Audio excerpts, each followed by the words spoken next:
Hey YouTube, checking in here, Lataria. I'm really excited today, and I think a lot of that has to do with this new season upon us, just really transitioning into fall, and on the brink of a new year, 2020, and I feel like 2020 is really just carrying a very high frequency with it. I'm certainly not into numerology or anything, but the energy and the shift feels very much alive, and I'm excited about that.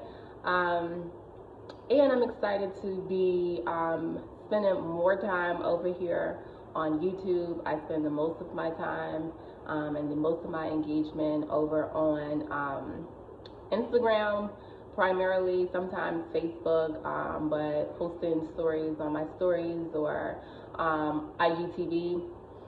So I'm really looking forward to bringing the dialogue over here on this platform. And so for those of you who don't know me, my name is Lataria, aka Koya. Koya is my middle name. I'm all about everything health and wellness.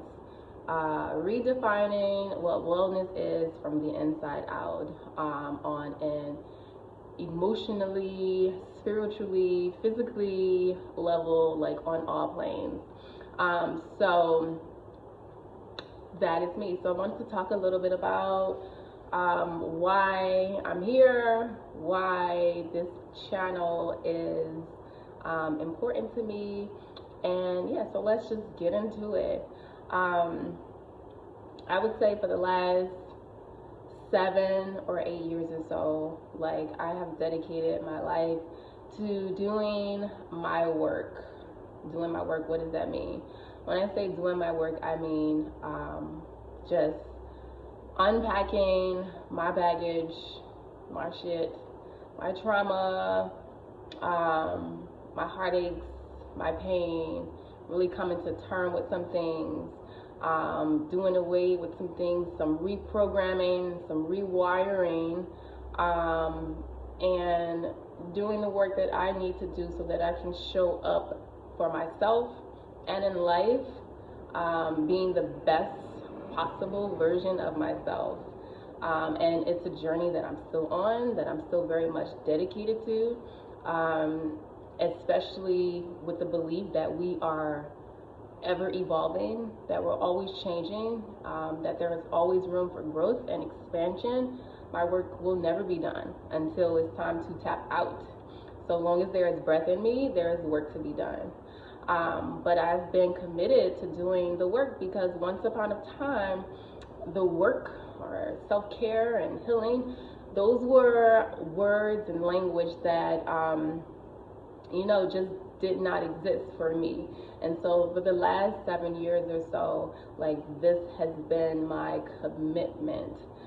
It has been my commitment on a day-to-day basis, and just every day, all day, every day, like, just really trying to do the work so that I can show up in the best possible way. And now that I'm a mother, that adds a new dimension to my evolution and my healing and my expansion.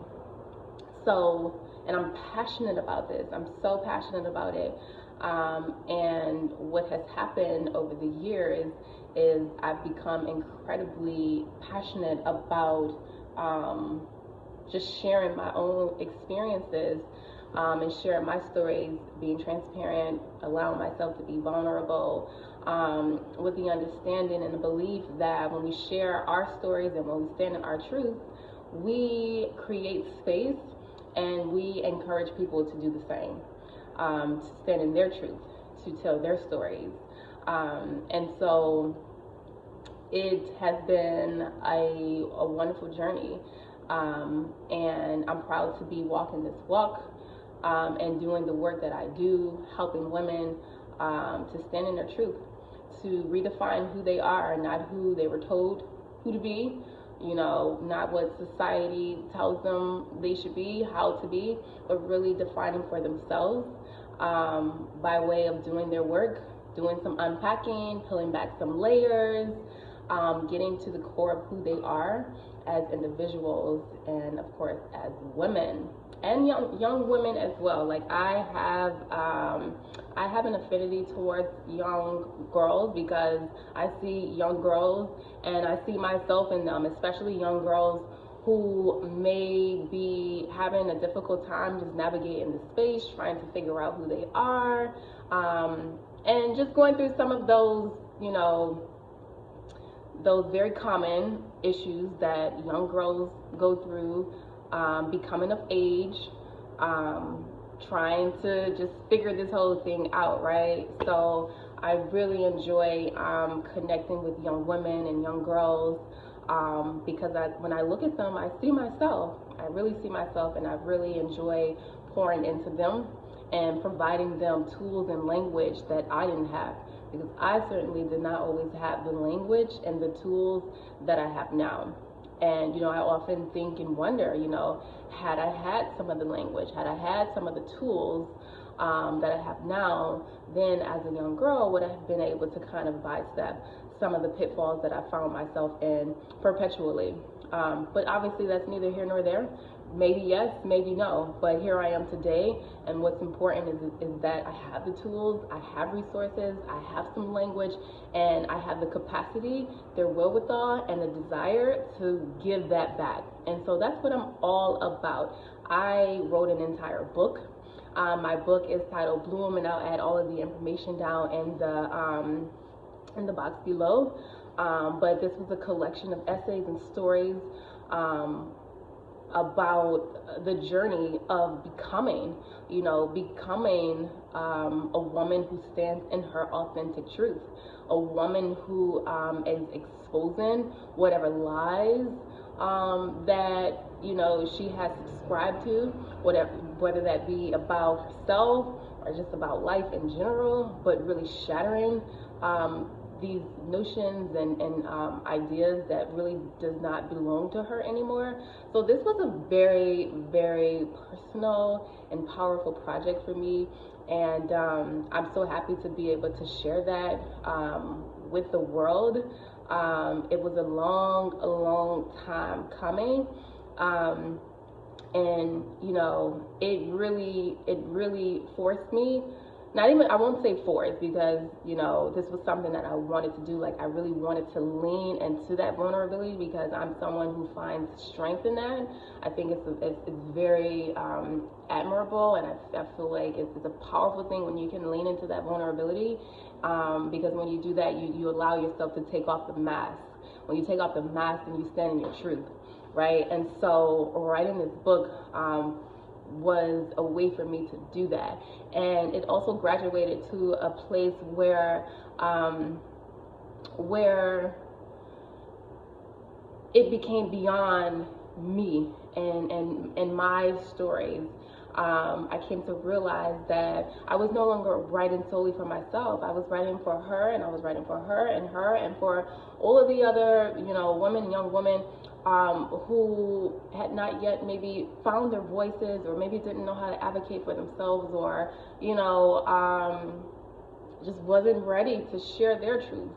You know, I was writing for those women because, you know, so oftentimes we find ourselves in situations or going through certain things, and we feel as though we're the only person who is or has experienced this. And the truth of the matter is, like, so much of what we go through is experienced by the very next person. Like, our experiences, though they may not be exactly the same, are very parallel.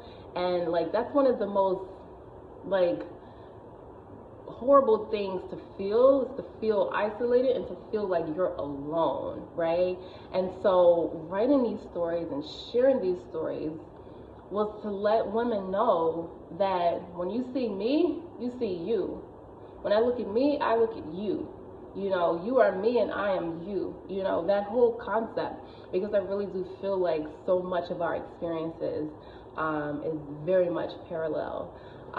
And so that's how this project was born, and I'm so excited, and I'm happy to see where this goes and what grows from this. Like, I know that there's so much more. I know that there's so much more.